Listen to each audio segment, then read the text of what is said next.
तेजस्वी यादव जब दरभंगा पहुंचे तो उनके सामने में जनसमुद्र दिखाई पड़े। इसकी कवायद में बीते कई दिनों से लगातार प्रयास कर रहे युवा राजद के महानगर अध्यक्ष राकेश नायक आज जब मेडिकल ग्राउंड पहुंचे तो उनके साथ समर्थकों का जनसैलाब आया था।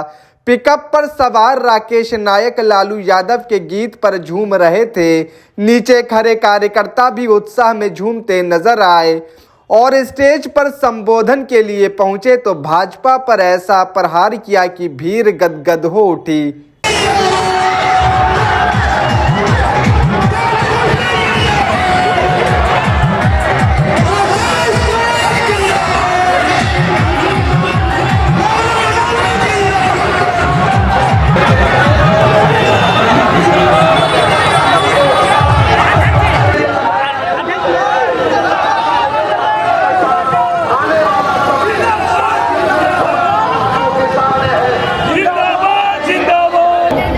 साथियों, हम सब जानते हैं कि आज बिहार जिस उम्मीद और आशा की ओर बढ़ रहा था, बिहार की 13 करोड़ की जनता कहीं ना कहीं यह महसूस कर रही थी कि ये रोजगार का जो सृजन है, उस सृजन में एक चिट्ठी मेरे घर भी आएगा। कोई ऐसा घर नहीं है जहां बीएड, जहां एमटेक, जहां पीजी किए हुए छात्र छात्राएं उस परिवार में ना हो। तो जिस तरीके से, जिस रेस से, जिस स्पीड से हमारे नेता काम कर रहे थे, उस गाड़ी को पटरी पर उतारने का काम भाजपा के लोगों ने किया है। केंद्र के लोग और बिहार में जो बैठे लोग हैं, उन लोगों ने किया है। बिहार की एक एक जनता इस बात को जानती है। नेता काम कर रहे थे उन माताओं, उस बहनों के लिए, हर घर रोजगार, हर घर रोटी के लिए, लेकिन कहीं ना कहीं वहां पर अवरोध पैदा करने का काम इस पलटू राम ने किया है। तो हम सब इस बात को जानते हैं, सब लोगों ने देखा है 12 तारीख को किस तरीके से लोकतंत्र की डकैती हुई, किस तरीके से हमारे ही दल के विधायकों को जेल और बेल का खेल दिखा करके तोड़ने का, लूटने का काम किया गया। आप सब इस बात को भली बातें देख रहे हैं। ये बीजेपी के लोग, इनका एक ही सिद्धांत है, राम राम जपना और पराया माल अपना।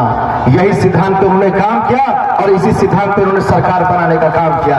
ये कहते हैं हम राम को लाएंगे, ये कहते हैं हम राम को लाएंगे, और आने वाले समय में लोगों का इलाज भी बबूत चढ़ा के कर देंगे। अरे भैया, इनके बाबा जो बीमार हुए थे तो एम्स का चक्कर लगा रहे थे। एम्स का चक्कर लगा रहे थे ना बाबा, एम्स का चक्कर लगा रहे थे कि नहीं लगा रहे थे?